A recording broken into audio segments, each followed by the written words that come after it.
Et ce bon témoignage ne peut venir dans la mesure où Jésus nous remplit du Saint-Esprit, où Jésus nous revêt de la puissance du Saint-Esprit, pour la gloire de son Père.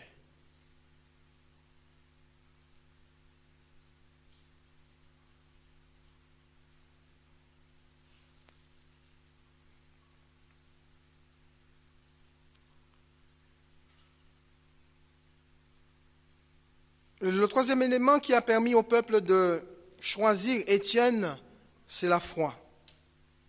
Acte 6, 8, il nous a dit Étienne plein de foi. Étienne plein de foi. Déjà, nous avons vu que c'était un homme de qui on disait qu'il avait un bon témoignage. Deuxièmement, un homme qui était rempli du Saint-Esprit. Et là, il nous a dit un homme plein de foi.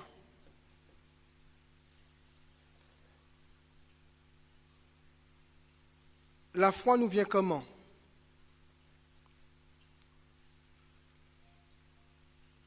La dernière discussion que j'ai eue avec un ami, nous prenons le train ensemble et ça nous arrive de discuter. Il n'est pas chrétien.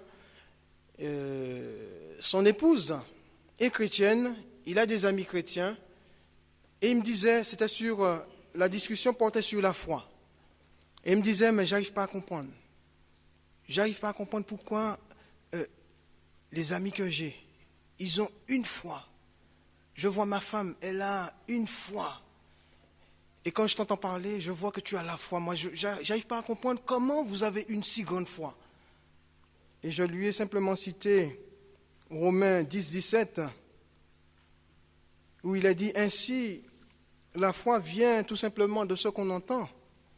Et ce qu'on entend vient de la parole de Dieu. Si, mon ami, tu veux une grande foi, eh bien, tout simplement, tourne-toi vers la parole de Dieu. Tourne-toi vers la parole du Seigneur. Tourne-toi vers l'Évangile. Donne ton cœur au Seigneur. Et marche avec lui. Et tu verras que ta foi va se développer. Et tu vas faire des progrès dans la foi. Et tu ne seras pas du tout étonné de voir que les autres ont une si grande foi. La tienne sera aussi grande que celle des autres. La foi vient de ce qu'on entend et ce qu'on entend vient de la parole de Dieu. Vous entendez quelquefois certains vous dire, mais moi je n'ai pas de foi, je n'ai pas la foi. Moi je crois que tous les hommes, en quelque part, ont dans leur cœur une mesure de foi, qu'elle soit minime ou pas, mais il y a là dans le cœur de l'homme une mesure de foi. Vous n'avez qu'à voir lorsque les gens prennent le transport. Ils s'assoient et ils sont sûrs que ça va les conduire à beau port. Ils ont quelque part la foi. J'irai même plus loin, il y a même des transports où il n'y a pas de conducteur. Ils ont quand même quelque part la foi. Lorsque vous vous asseyez sur une chaise,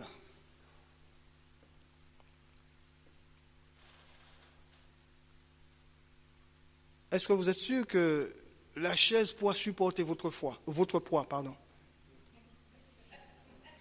n'êtes pas sûr. Pourtant, vous arrivez, vous vous asseyez. Et ils font de même. Il y a quelque part une mesure de foi dans le cœur de chaque individu. Seulement, cette foi, elle est mal orientée. La foi vient de ce qu'on entend et ce qu'on entend vient de la parole de Dieu.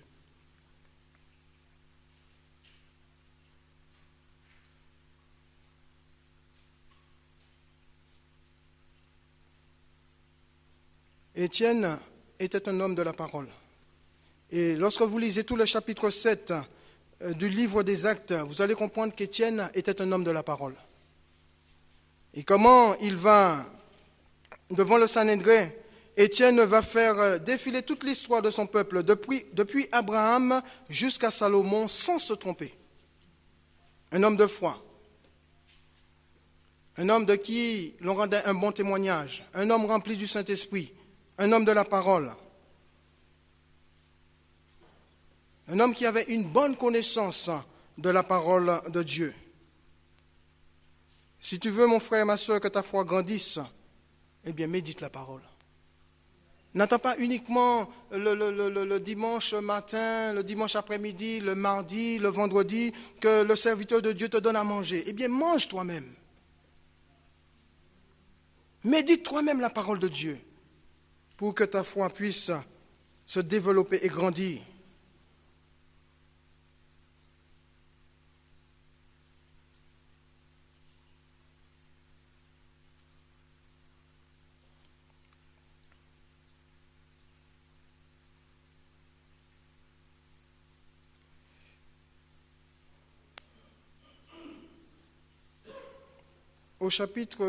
Toujours au chapitre 6, en ce qui concerne Étienne par rapport à sa foi, il nous a dit lorsqu'il discutait avec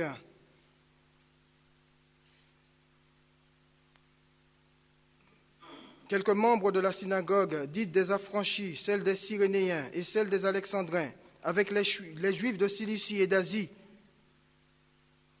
il ne pouvait résister à la sagesse et à l'esprit par lequel il parlait.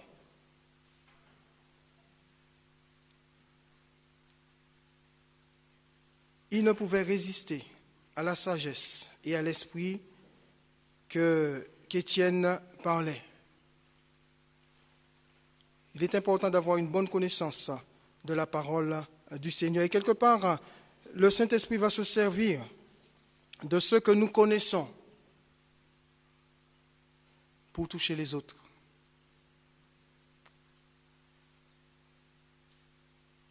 La foi lui avait donné de la force.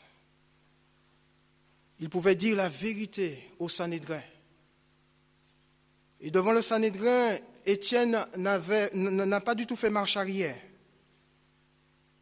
Il leur a dit la vérité. Et lisez tout le chapitre.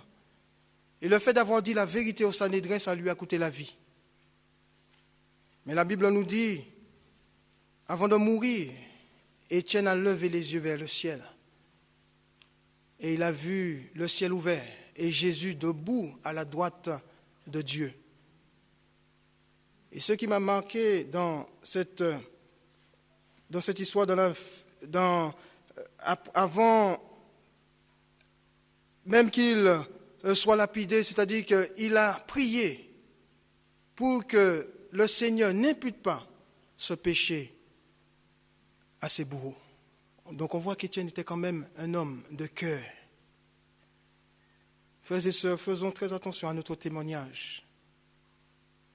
Prions le Seigneur pour que nous ayons toujours un bon témoignage. Prions le Seigneur pour que nous soyons toujours remplis du Saint-Esprit. Prions le Seigneur pour que nous soyons des hommes et des femmes de foi. Non pas pour notre propre gloire, mais pour la gloire de notre Père. Amen.